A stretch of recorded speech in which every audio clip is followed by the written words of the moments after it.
ശബരിമല സ്വർണ്ണക്കൊള്ളയിൽ ജയറാം ഇഡിക്ക് മുന്നിൽ കള്ളത്തരം കാണിച്ചവരെ അയ്യപ്പൻ വെറുതെ വിടില്ലെന്ന് നടൻ. ഇനിയും പുറമെ വല്ലവരും കുടുങ്ങാനുണ്ടെങ്കിൽ അവരും കുടുങ്ങട്ടെ, അല്ലെങ്കിൽ അയ്യപ്പൻ വെറുതെ വിടുക. അവരൊക്കെ 50 വർഷത്തിന് മുകളിലായിട്ട് ശബരിമലയ്ക്ക് പോകുന്നൊരു ഭക്തനാണ് ഞാൻ. അപ്പോൾ എന്റെയും കൂടി കടമയാണ്.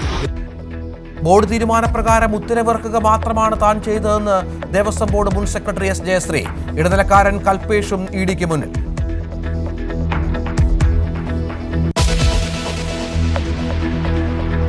UDF-മായി സഹകരിക്കാൻ VS-ന്റെ മുൻ പ്രൈവറ്റ് സെക്രട്ടറി A. സുരേഷ് വൈകിട്ട് UDF ജാഥയിൽ പങ്കെടുക്കും. VS-ന്റെ മകൻ നിന്നാൽ മലമ്പുഴയിൽ മത്സരിക്കില്ലെന്നും നിലപാട്. പ്രേംകുമാർ കോൺഗ്രസ് വേദിയിൽ കഴക്കൂട്ടത്ത് മത്സരിപ്പിച്ചേക്കും. പാലക്കാട്ട് PK ശശിയെ ഒപ്പം കൂട്ടാൻ UDF.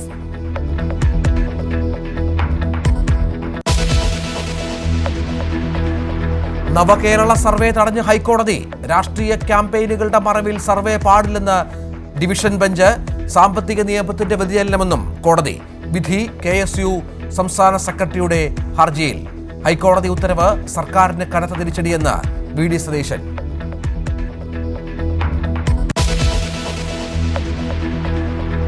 നിയമസഭാ തെരഞ്ഞെടുപ്പിന്റെ ഒരുക്കത്തിലേക്ക് മുന്നണികൾ.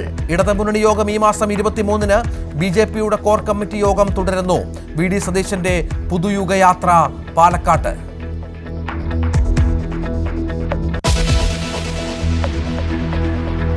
തൊടുപുഴയിൽ പൊതുമരാമത്ത് വകുപ്പിന്റെ അനാസ്ഥയിൽ നഷ്ടമായത് വിലപ്പെട്ട ജീവൻ.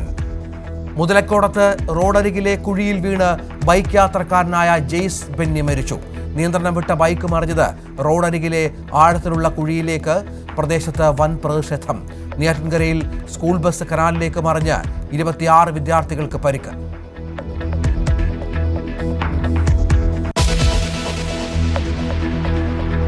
വിഴിഞ്ഞം അസ്മാക് ഹോട്ടലിൽ നിന്ന് ഭക്ഷണം കഴിച്ച 2 പേർ മരിച്ചു. മരിച്ചത് നിലമേൽ സ്വദേശികൾ. ഭക്ഷ്യവിഷബാധയെന്ന് ബന്ധുക്കൾ. ഫുഡ് സേഫ്റ്റി കമ്മീഷണറോട് റിപ്പോർട്ട് ആവശ്യപ്പെട്ട് മന്ത്രി.